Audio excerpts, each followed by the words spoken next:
This is really dumb.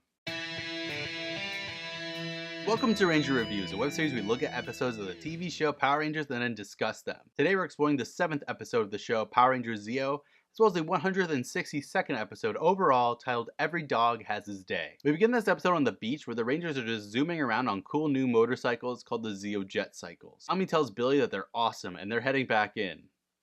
Alright. Anyways, in the youth center, Catherine is presenting her civics project to Stone, Angel Grove's first specialty training dog, Smokey. Then Smokey starts barking, running away, and he finds out that Ernie burned some pizza. Then Ernie comes out saying that without Smokey, he could have lost the whole place. I mean, I don't think so, Ernie. Then Stone says that Smokey is better trained than most of his recruits.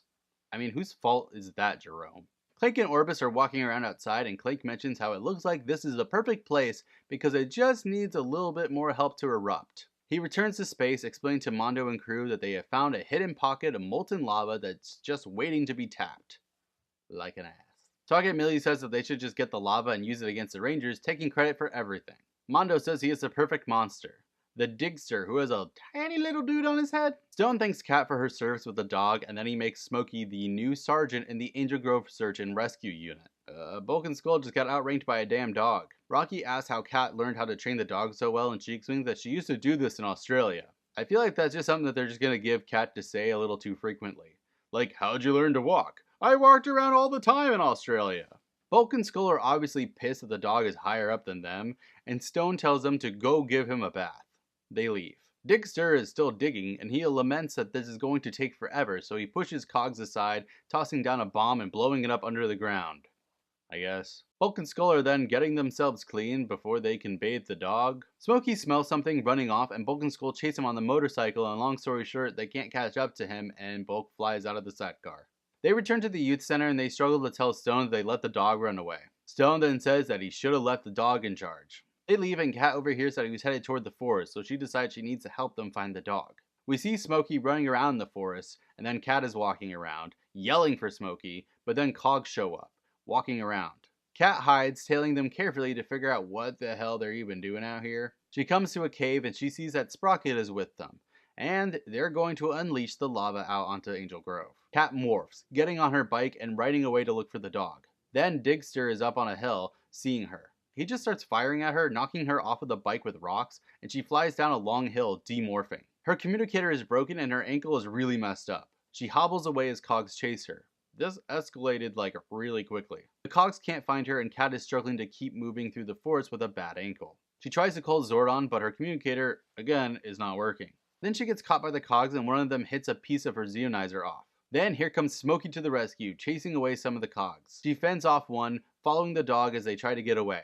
In space, Mondo and crew are obviously pissed that the Cogs are sucking, and they tell Clank to tell Digster to forget Kat and keep digging for the lava. In the forest, the Cogs are looking around, but Digster tells them to go back to the cave. Kat is hiding with Smokey, and she watches them leave. She then puts her communicator on Smokey's collar, telling him to go back to the youth center. Then we see Smokey running really hard, getting all the way to the youth center. He comes up to Billy, Rocky, and Tommy is just straight up exercising in jeans. They find her communicator and they say that Smokey has to show them where Kat is, but Bulk and Skull show up, getting the dog and leaving.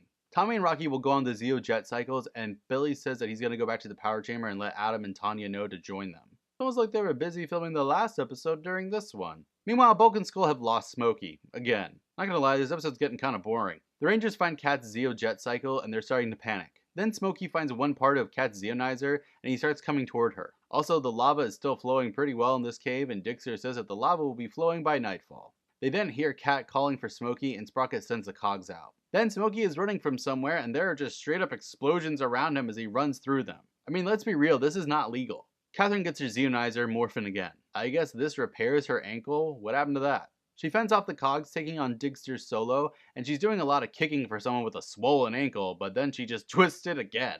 What the hell, Kat? You've never been this useless before. She summons the pink fire cloud, shooting an energy ball at him before she calls out her weapon, the pink power disc, which is just a shield. I mean, she really has gotten the shit end of the stick, huh? Digster comes up to attack her, but luckily the rest of the Rangers show up, saving her because of course. They then kick Digster in the face, I guess. Orbis and Clank come in, making Digster grow giant. Rangers call out their Zeozords, forming the Zeo Megazord. The Megazord then just straight up starts punching Digster over and over again. But then Digster is firing lasers at them, getting a tiny advantage. Then Kat puts her helmet on, using its cannon to take on the monster. Then Tommy gets back in front and center, just cutting the little dude on Digster's head in half. I mean, that was like unnecessarily gory. Then they use the power saber, killing Digster. In space, Mondo blames Clank for their failure, despite them giving credit before to Sprocket. I mean, we get it, guys. Alpha then tells Zordon that the Rangers succeeded, and we have this weird moment where clearly this scene was like shot without Zordon or Alpha actually being in it at all. Whatever, they did it worked, the lava is now sealed away. Okay. Kat says that they can't all take credit though because they had a dog. In the youth center, Tanya and Kat are with Stone and Smokey talking about how Smokey definitely passed his first field test. Stone then says that he can't find his lunch. Doesn't Ernie like serve food, or was that pizza just for him? Then Bulk and Skull come in and Smokey barks at their pockets, and yeah, they have Stone's lunch in their pockets. For some reason. Stone tells Smokey to take them back to HQ so they can clean all the trash cans from here to City Hall. Tanya then says with guys like Bulk and Skull, Smokey could become chief of police. They laugh. The end. Over the credits, we once again get bloopers from the episode. This episode's super weak, and honestly, it's a bummer. I want to like Catherine as a character, but they kind of just keep giving her absolutely nothing to do. I mean, she has good person traits, but that's it. I mean, Tommy's forgetful and the leader, Adam is shy and romantic, Billy is still the most intelligent, Rocky has turned into a goofball, and Tanya has already shown us that she can actually be a bit sassy. Catherine is there. It's a shame that they're not giving Catherine Sutherland more to do, because I think the character of Kat, once being a villain and a fish out of water, used to be a really interesting thing in the team dynamic. Now she's just a goody two-shoes. It's like super lame. Hopefully next time is better, but until then, may the power protect you.